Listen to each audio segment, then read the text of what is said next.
Hello and welcome to Nationwide. I am Dennis Adegunloye. Nigeria is hoping to expand its $1 billion trade volume with Japan as it also leads African agenda to the 2025 Tokyo International Conference on African Development, TICAD.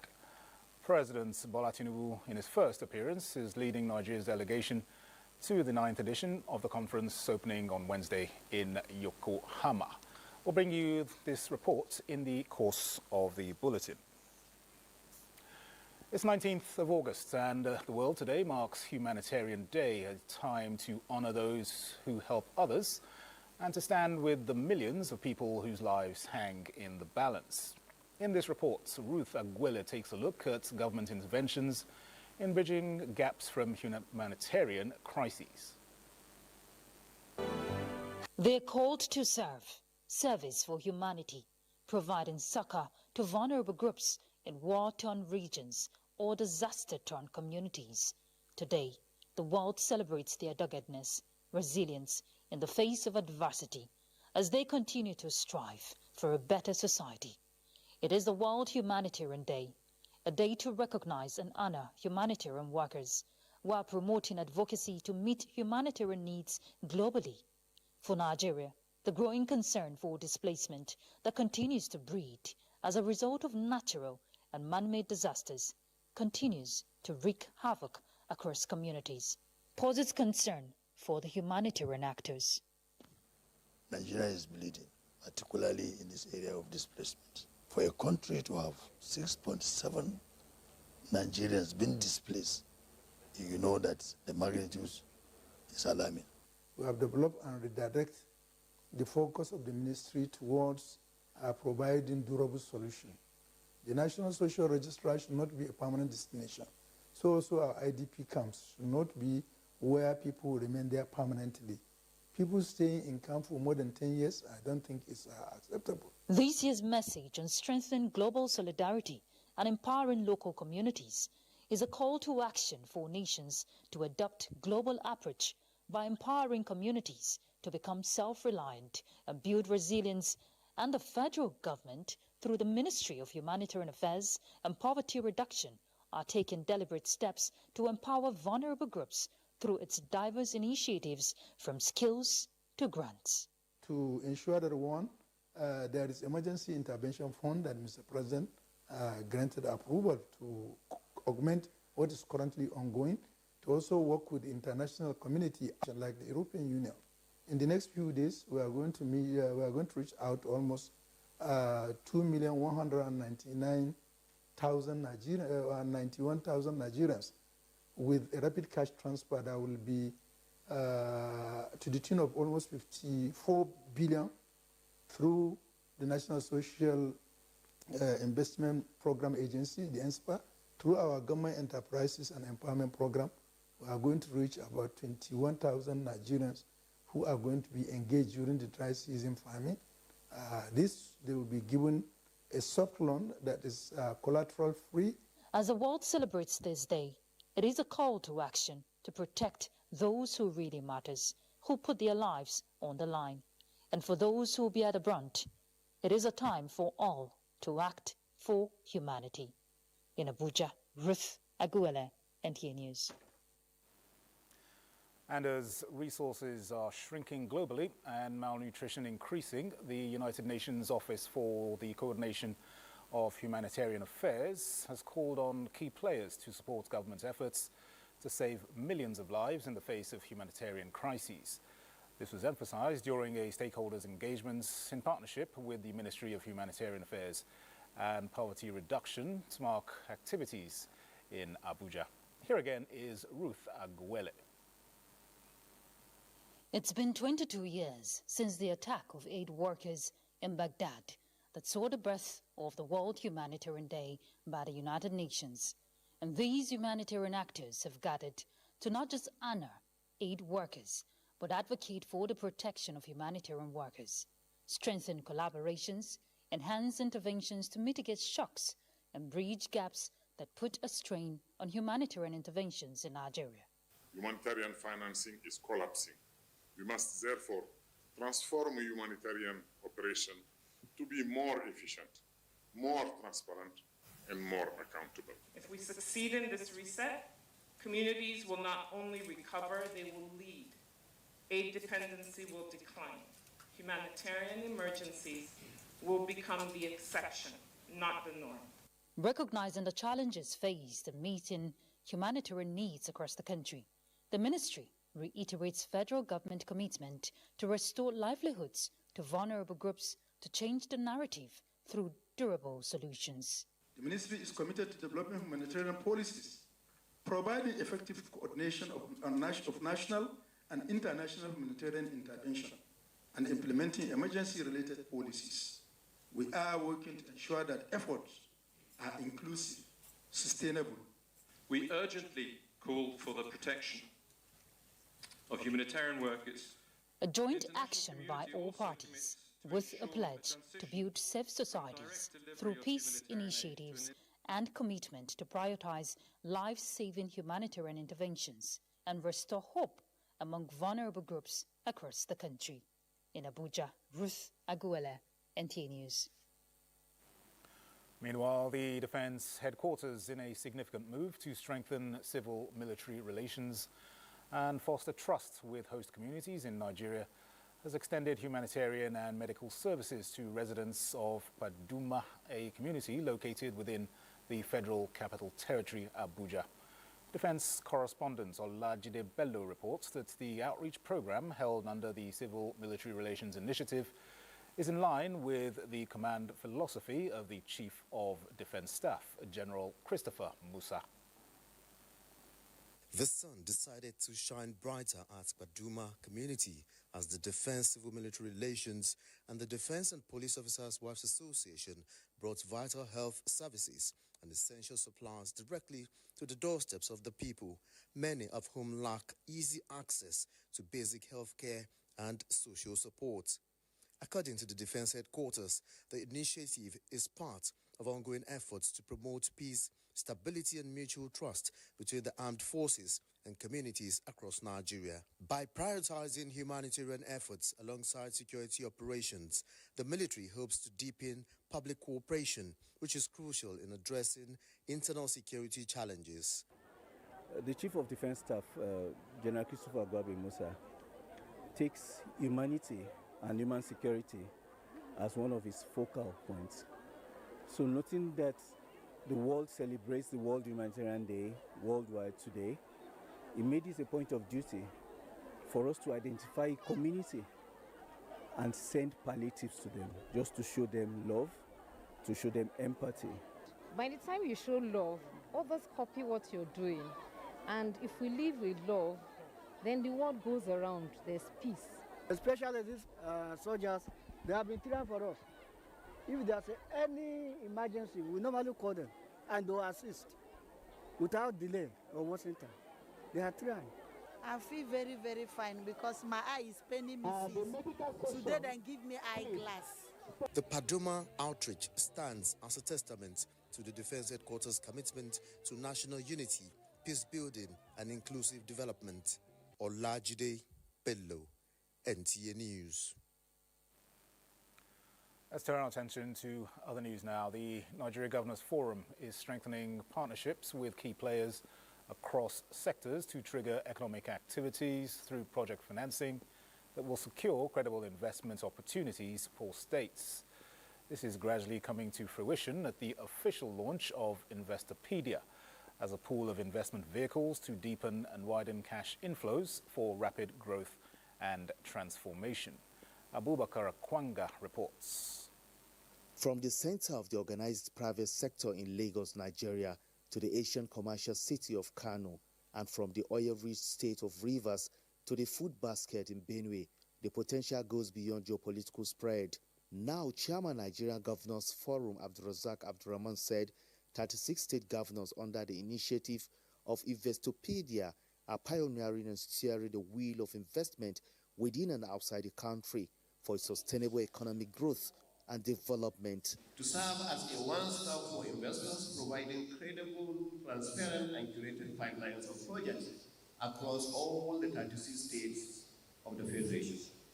It is not just a catalog, It is an entry point showing investors not only where to invest, but also how to invest in Nigeria.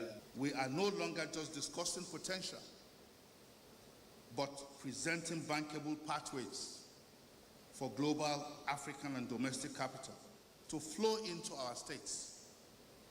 The prosperity that will follow in jobs, infrastructure, and inclusive growth.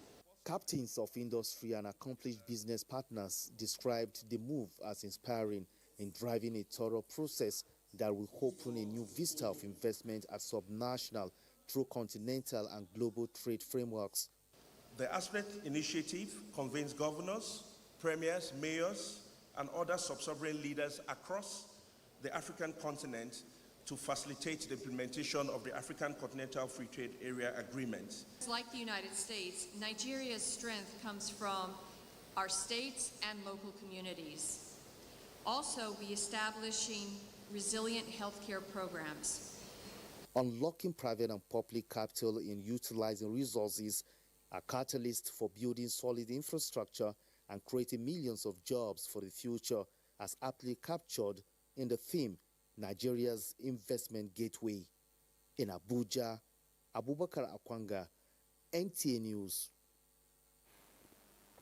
Efforts at tackling illicit financial flows have been ramped up with the launch of the Nigerian Illicit Finance Resilience Project in Abuja.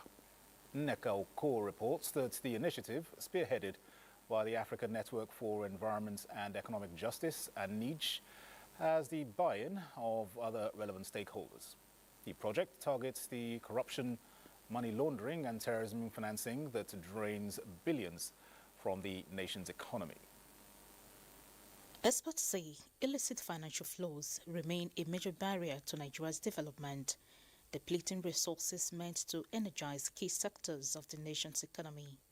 The meeting of the Nigerian Illicit Finance Resilience Project in Abuja, NYSC, gives its impression of the situation. Illicit financial flows are not abstract statistics.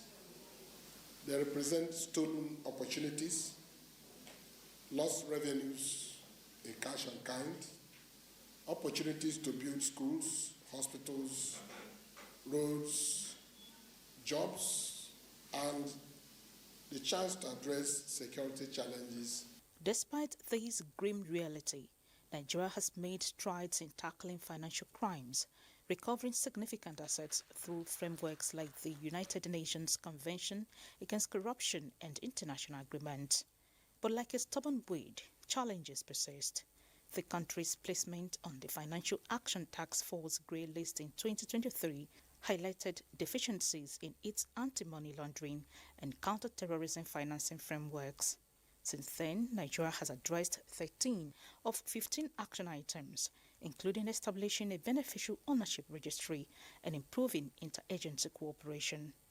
This readjustment may position it for a potential exit from the grey list following an upcoming assessment. Yet, the scale of problem demands more robust action to tackle these gaps.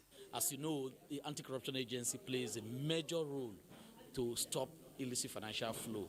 And one of our key goals of this project is to see how we can help with technical assistance and strengthen the capacity of the Anti-Corruption Agency. NYSC expressed optimism the project will strengthen partnerships, clarify roles, and provide a roadmap in tackling illicit financial flows, thereby contributing to Nigeria's economic resilience. In Abuja, Nneka Okoh, NTA News. Nigerians are being encouraged to key into the various opportunities made possible by President Bola Tinubu's Renewed Hope initiative in various sectors of the economy. These are the views of different speakers during the sensitization campaign of the two-year administration of President Bola Tinubu, organized by the Federal Information Resource Center, Calabar, Cross River State, South-South Zonal Headquarters. Paul Abel reports. Although some of the reform policies of President Bola Tinubu may bring temporary discomfort, but has long-term benefits to the nation. This is the reason head of the center, Federal Information Resource Center, Calabar, Jane Darkham, represented highlights some of the measures by President Tinubu to cushion the removal of fuel subsidy, to include expansion of social support to 15 million households on conditional cash transfer, 1 million small businesses receiving nano grants, and revenue generation. Other milestones recorded in the South-South include infrastructure, Lagos-Calabar Coastal Highway, healthcare access, energy and oil sector reform, among others. There will be crackdown on illegal oil bunkering and investment in modular refineries to harness our region's resources. There were other presentations on economic diversification and local content creation, how to access student loan scheme, NELFund, among others. NELFund has fully digitalized the student loan application system to streamline the processing and disbursement of student loans. Creative innovations to young persons. We've actually made programs and initiatives who have made young persons become entrepreneurs. Compressed natural gas is a strong component that will bring about sustainable industrialization. This government is a good government and I've been a partaker of it, and we should just hope that better things are coming. There was also a discussion section where questions and answers on the benefits of accessing various federal government programs and grants and the flexible payment plans were brought to bear. In Calabar, Paul Abel, NTA News. In the meantime, the 2025 National Summit, organized by the Integrity Group of Nigeria, has ended in Abuja with a call on Nigerians to continue supporting the renewed hope agenda of President Bola Tinubu as a means of deepening reforms and consolidating on the current administration's achievements. Dennis Temple reports that the Integrity Group is one of the support groups of the All Progressives Congress, APC. Fact. Renewed hope for continuity. The high-level summit convened in Abuja brought together stakeholders from across Nigeria's political and development landscape, from all 36 states and the FCT, for All Progressive Congress and private sector came to reflect, to strategize, and to engage. The agenda is very simple: national development priorities, economic reform strategies, and strengthening structures of good governance. We stand as a group on integrity. I crave your indulgence, whether you are a Christian or a Muslim, to take a minute or two to pray for our country, to pray for our president, to ask for those that are in authority, because that's what the Bible says. The country economy has been stabilized. What we are now looking at is the next stage. How do we now bring the dividends of the stability of the economy to ameliorate the sufferings of the people? The market has stabilized. Food commodities and prices have coming down. I'm not saying that are still where they are supposed to be, but the CNG buses and the taxis and the keke napep are there. But the unfortunate thing is that instead of Nigerians to be patriotic, to help common Nigerians, when they find an opportunity, they cash out. Dr. Oke Dawani, like many at the summit, pointed to early signs of measurable progress under President Bola Ahmed Tinubu's renewed hope agenda, saying a policy framework that is still evolving is already gaining traction. The Renewed Hope Initiative is on the right direction. People in my hometown have been from the Renewed Hope Initiative programs. Everybody is feeling the impact. Even the coppers, they can testify. He's bringing back hope. He's taking the bull by the horn.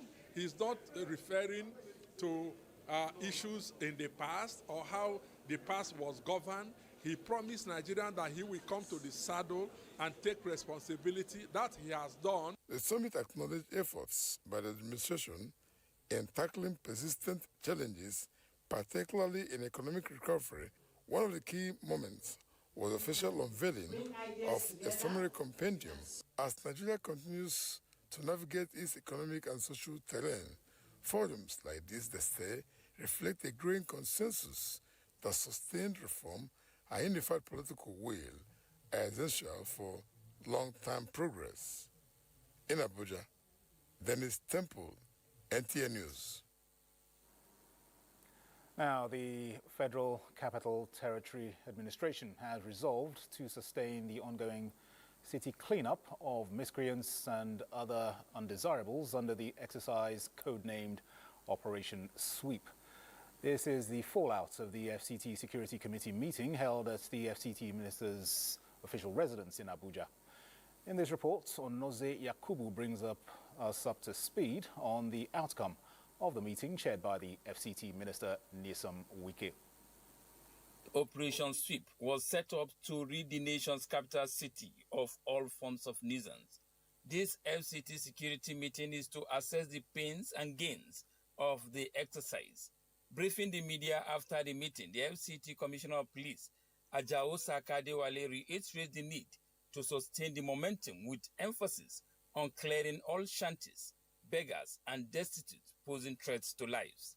He says the FCT minister has given a directive to shut down all illegal mining sites springing up in the territory, while IDP camps will now be profiled. As we speak, more than 273 destitutes are in the SDS Center, Buhari, undergoing profiling, where taken care of, but they will need to be relocated to where they belong. Within the same period, more than 670 vehicles were impounded, leading to issue of improper documentation, tinted glasses, which we all know that is not acceptable here, issue of covered number plate, and issue of operating without appropriate authority. We are going to operate Uber, join Uber, we are going to operate both, do both. But you want to do all this K2 thing that is creating a problem of this one chance. Many of them are arrested. We have nothing less than 675 of them. The FCT police boss further reveals that moving forward, traffic offenders will henceforth be dealt with decisively. Onoze Yakubu, NTA News. We now join our correspondent Onotu Yakubu, who is standing by to bring us further updates. Onotu, hello. What specific measures are the FCTA taking to ensure that the cleared shanties do not get rebuilt and become hubs for further criminal activities? You, Dennis, you must agree with me that the challenge of shanties, the clearing rather of shanties in the FCT is as old as the Federal Capital Territory's quest for development into the city it has evolved to be today. The challenge with this this situation had been that successive efforts in the past, usually just goes to these locations, clear them, and then leave the lands, free, and then, of course, create room for these occupants and then developers of these shanties to come back and rebuild, not just rebuild, but even go as far as even expanding beyond what it used to be. Presently, I am standing at the popular UTC in Area 10, just a couple of meters from behind the Cyprian Equincy Center. And it is one of the locations where the Operation Sweep had been able to clear. And not just clear this time around, what we're seeing across the Federal Capital Territory, especially across the city center where these operations are taking place, is not just the clearing, but reclaiming of these spaces.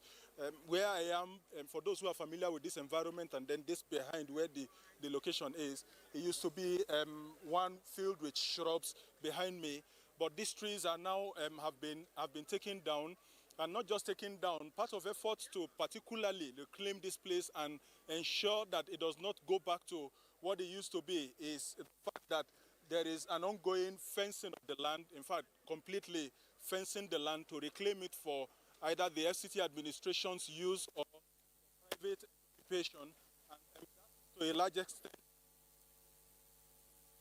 bring succor to the of regrouping of these miscreants, suspected miscreants that used to use this place as heaven to, hide and then come out to commit one crime or the other and then retreat back to such facilities for cover.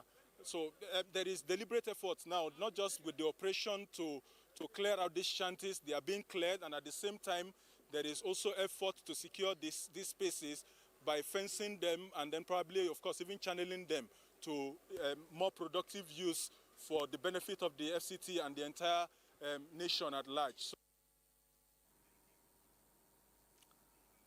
All right, Onotu, many thanks for that update, and we certainly hope that these efforts will be sustained and we'll see the back for good of the miscreants. Let's now join Adiola Kamiakere in our Lagos studio for the next set of reports. Hello, Adiola, it's over to you.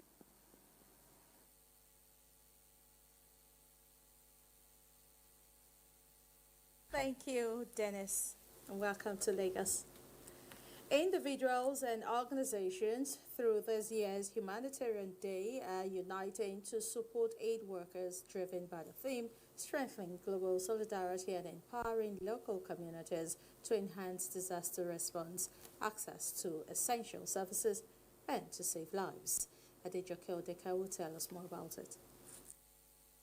I didn't know what happened. Before I knew it, I was shivering. Thank God for them. Because for every war or disaster that happens in the world, there's always a person or a team around to cushion the effect on human lives. They are called humanitarians, the unsung heroes who bring hope and relief to those in desperate need. Now, imagine a world without them in existence. Oh, a world without humanitarian workers will be a very dark, bleak world. They should be around us because not everybody now that can afford hospital. Despite their vital contributions, humanitarians face daunting challenges, including attacks, funding constraints, and impact of climate change. However, experts say strengthening protection and securing sustainable funding can help mitigate some of these challenges. Local communities can actively participate in humanitarian activities by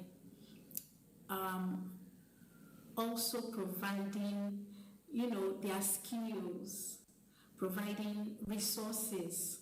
They put themselves at great risk, personal risk, to serve vulnerable members of the society. We as citizens or individuals, be it in our mosques, in our churches, in our market areas, we need to always be creating that awareness and to also participate in the acts of ensuring that most of these challenges are addressed. Experts are also of the opinion that by promoting safety, ensuring security, and sustaining funding, local and international communities can empower aid workers to continue saving lives. Their work is a testament to the power of compassion and the importance of standing in solidarity with those in need. In Lagos, Adejoke Odeka, NTA News. Gender-based violence can be a very excruciating experience for victims, with many needing psychological support to heal from their traumatic experiences, from physical to emotional torture. Efforts to change this unwanted narrative, experts say, rely majorly on reporting and public enlightenment on the harmful effects on the society. Joe Popola has the report. Gender-based violence is a thorny issue the nation has been grappling with. Reports from various law enforcement agencies and non-governmental organizations reveal that there are numerous cases of attacks on vulnerable persons by their spouses, which has claimed more than 10 lives this year alone. This is not limited to physical abuse, as in some cases, the aggressors inflict emotional torture, which has far-reaching impact on mental health. In Lagos, the Domestic and Sexual Violence Agency has been working to change this unwanted narrative through synergy with major stakeholders, but breaking the culture of silence, experts say, is essential to achieve the desired impact. We can't afford to continue to play the ostrich. We can't afford to continue to act as if it's not happening. We believe that we are gradually breaking the culture of silence in Lagos. If you look at our data, we see that we are recording steady increase of formal and informal reporting of cases. The police has an active unit on gender violence, which has been reviewing and responding to reported cases. And lots of reports. The issue is, do they follow through? We have a problem in that regard. People come forward to report, and when it's time to go testify in court, some people back out. So we need to sensitize people. We've been doing that, but we need to sensitize people more on the need to follow through with the prosecution. That only concerted and consistent efforts will end the anomaly. In Lagos, Joel Bukbola, NTA News. Those are the reports from Lagos. Nationwide continues in Kaduna after the break. Thanks for rejoining us here in Abuja. We will try to get to our Kaduna Network Center subsequently. The Court of Appeal Abuja Division has affirmed the status of the appellate court as final arbiter to hear and determine all labor matters.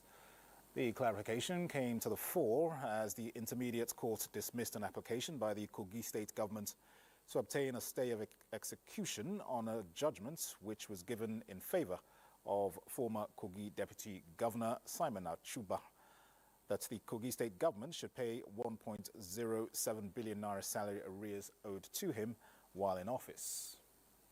Just as the Court of Appeal held in this ruling this morning, counsel should learn to, first of all, look at what the law says before taking any brief from any client, no matter how juicy that brief is.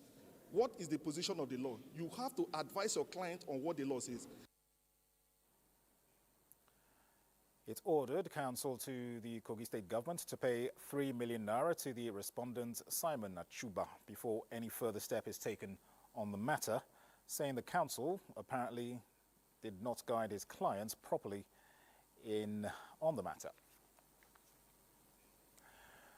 And the Federal High Court sitting in Abuja has fixed 10th September 2025 for ruling on a bail application filed by the Defense Counsel in the terrorism trial of suspects of the 2022 attack on a Catholic church in Owo, Ondo State.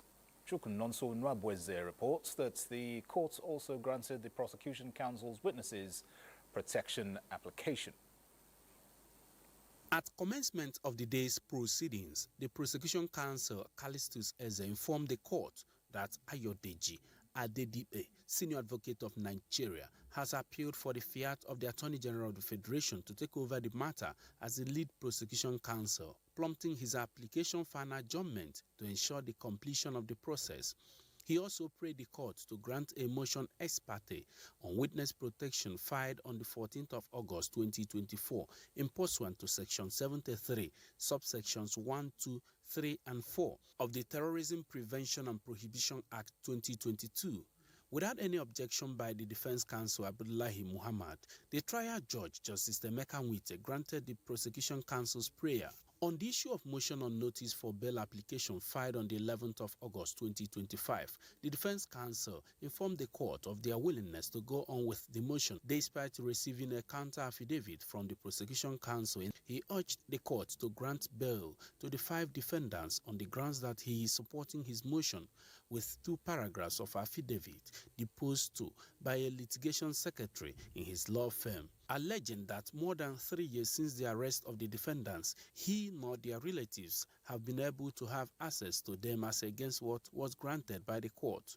The prosecution counsel, while objecting to the bail application, argued that the defendants and their applicants have not presented to the court sufficient grounds upon which the court should rule in their favor. Justice Emeka Nwite, after taking the counsel's submissions, adjourned the matter to the 10th September 2025 for ruling on the bail application. We are moving. It's good. If it had been like this since about 3-4 years they've been kept, perhaps we would have finished this case. These people have been accused of belonging to a foreign terrorist organization. You cannot just allow them to roam the streets. We need to protect our country. That is why we have said they shouldn't be granted bail, because we don't know the length that they may have access to. The 5 defendants accused of masterminding the 2022 attack on St. Francis Catholic Church, Owo, Ondo State, are facing terrorism charge preferred against them by the federal government. Chukwunonso Nwabweze, NTN News. Elsewhere, the Universal Basic Education Commission, UBEC, has formally taken over the Lumina 2030 initiative from the Federal Ministry of Education in a move designed to ensure sustainability and long-term impact. A 5-day program to enable smooth takeover of the Lumina 2030 UBEC migration and establishment agenda is currently underway in Abuja. Launched in March 2025 with support from the World Bank and Agile, Lumina 2030 is a national drive to educate and economically empower at least 1 million underserved Nigerian girls by 2030. The program integrates schooling with skills training, caregiver support, and community engagements, addressing root causes of exclusion such as poverty, cultural barriers, and lack of opportunities. With its transition to UBEC, the initiative is now fully aligned with Nigeria's education transformation agenda and UBEC's 10-year roadmap. Within UBEC, we ensure that it will not fade away, but endure a lasting legacy.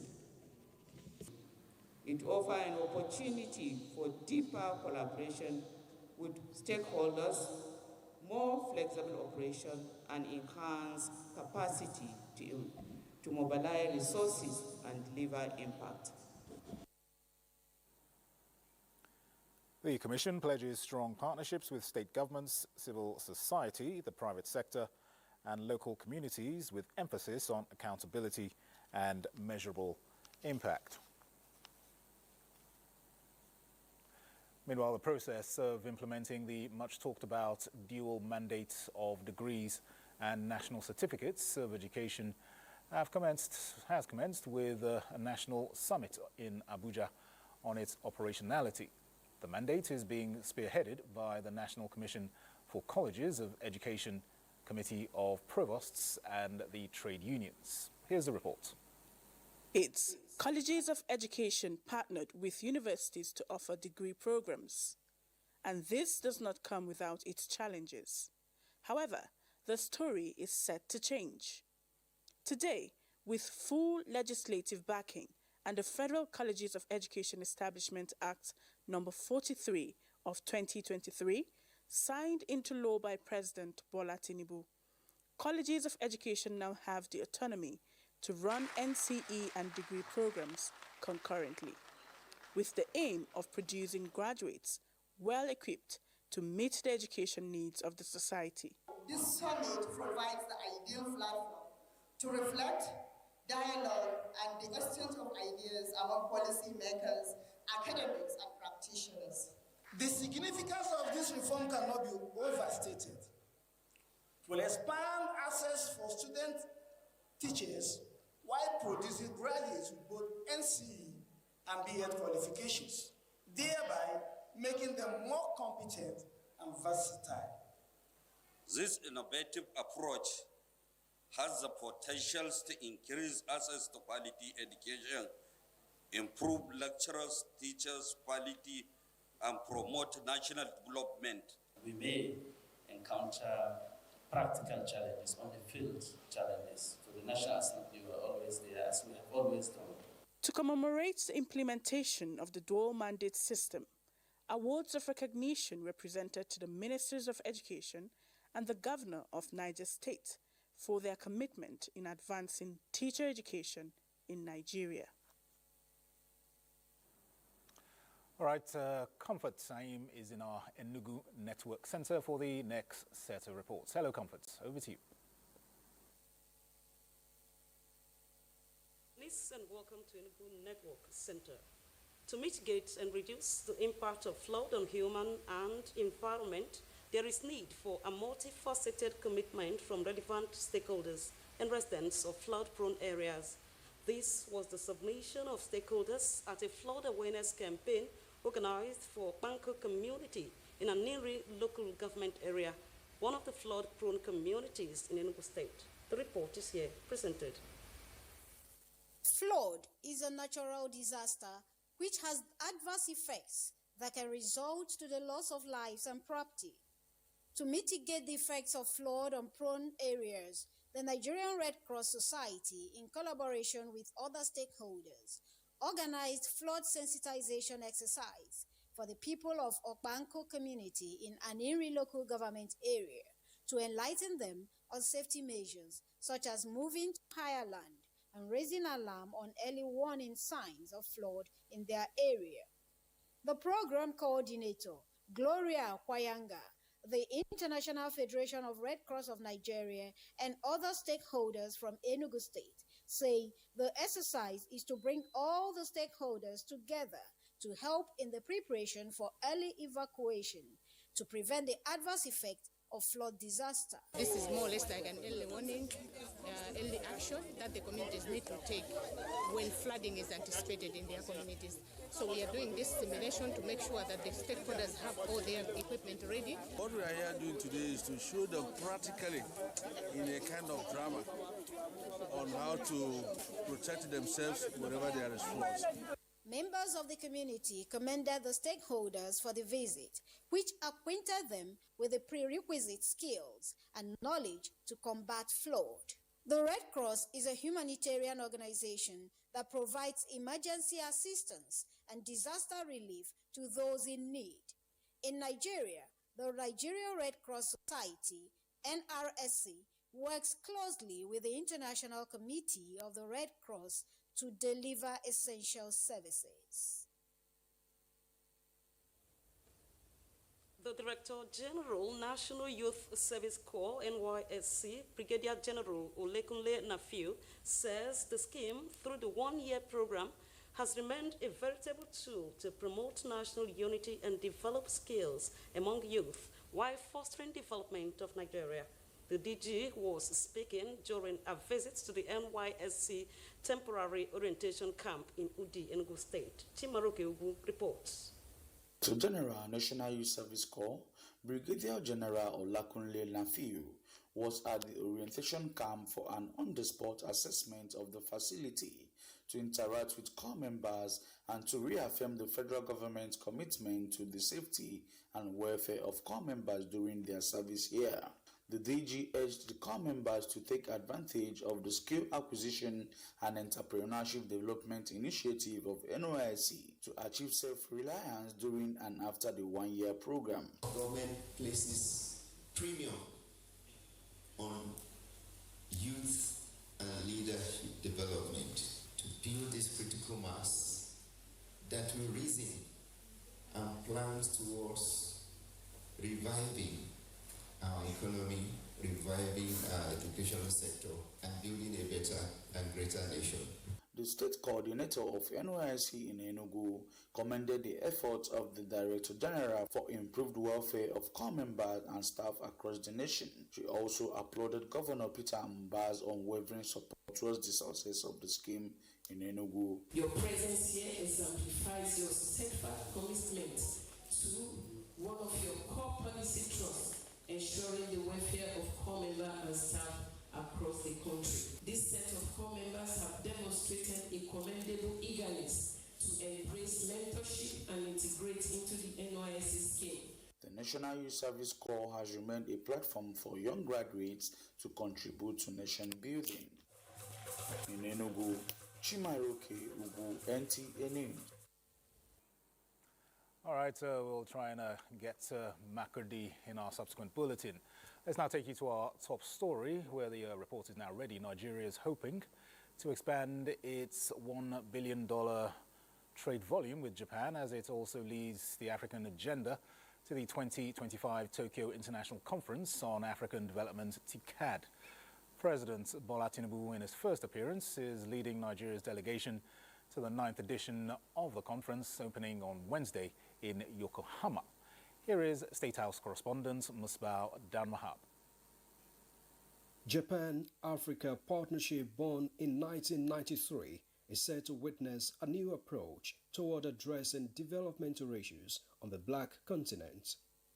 Under the TICAD's 9 blanket theme, co-create innovative solutions with Africa, the parties aim to reaffirm commitment to the long-term collaborations with focus on Africa's economic transformation and improvements in the business environment and institutions through private investment and innovation. In the case of Nigeria, in the decades of bilaterals, Japan-Nigeria partnership has manifested in the agricultural and power sectors with trade volume at about $1 billion.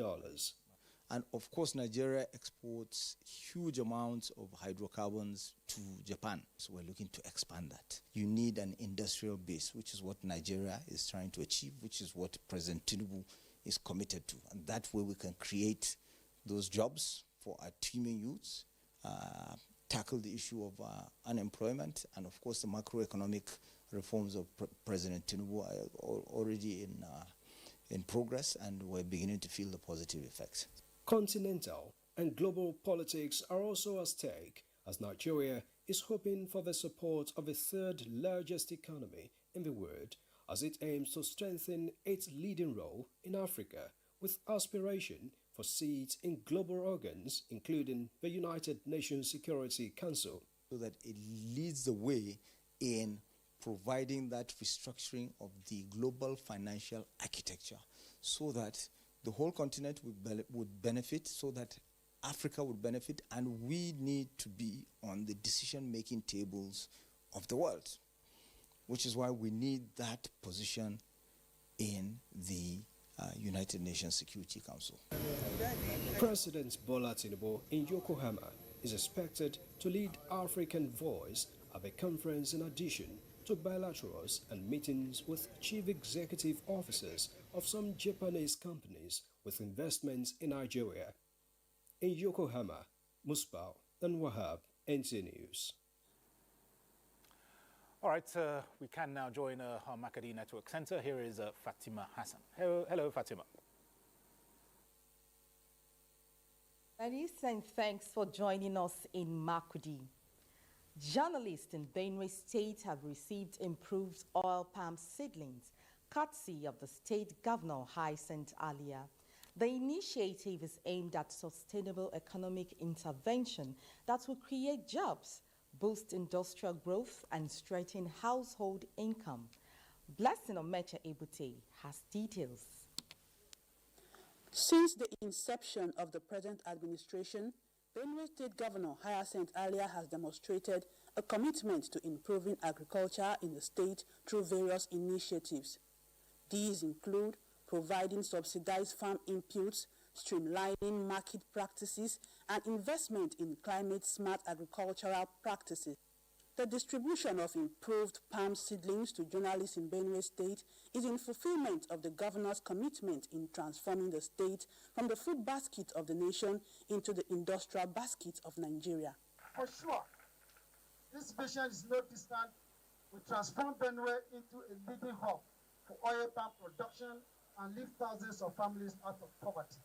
Governor Hyacinth Alia, while commending journalists in the state, urged them to always uphold truth and objectivity in their reportage. In conjunction with your leadership, many more palm trees will be provided you for a brighter future of yours and your economy. To us, it is a way of cushioning our economy, beginning with your pockets.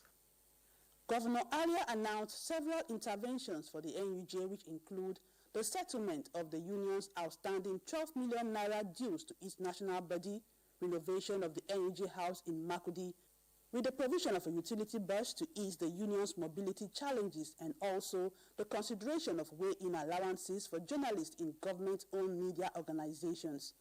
The governor immediately made good on his promise with a donation of an 18-seater bus to the union, which was presented to the chairman, Bendo Ugbe, by the chief press secretary to the governor, Teso Kula, at the government house. In Makudi, Blessing Omeche Ebute, NTA News. And that's our contribution from Makudi. It's back to Dennis in Abuja. Many thanks, Fatima. Now for stories from the world of sports, let's join Olumide Eguntola on Sports Update. Nigeria's D Tigers will face West African rival Senegal in a highly anticipated quarter-final showdown at the 2025 FIBA Afrobasket after the Lions sealed their place with a hard-fought playoff victory over South Sudan. Nigeria head into the clash after sweeping their group with 3 straight victories, including 99-90 victory over Cameroon. Nigeria vs Senegal quarter-final clash is scheduled for Wednesday. In football, Nigeria's home-based Super Eagles face a decisive test against Congo in their final group stage match at the ongoing African Nations Championship CHAN Tuesday. The Eritrean Total Eagles are going to the contest under intense pressure after back-to-back defeats to Senegal and Sudan. Meanwhile, Congo remains unbeaten after 2 consecutive draws. This is the time for this guy. They need to show their quality and know the bad things. In another development, in one of the largest youth gymnastic meets in Southern Africa, Team Nigeria, which includes NLNGRA and TIG International Club, excelled at the Centurion Gymnastics Center Club competition. Oluwapelu Milesami of NLNGRA won gold, describing her victory as a dream come true. Team TIG also won 2 gold, 5 silver and a bronze medal at the event. I'm very happy and shocked that I won. The kids did so well. Ayobami and Juan, they did so well. I am truly very grateful. In tennis, Arana Sablenka commands the WT rankings for yet another week, heading into US Open. Sablenka has 11,225 points to her name at the moment. Iga Swiatek won the Cincinnati Open title without dropping a set, thus rising to number 2. Swiatek's rise to number 2 pushes Coco Gauff down a spot to number 3. With sports update, Olumide Eguntola, NT News. Well, that concludes Nationwide. Many thanks for watching. I am Dennis Adegunloye.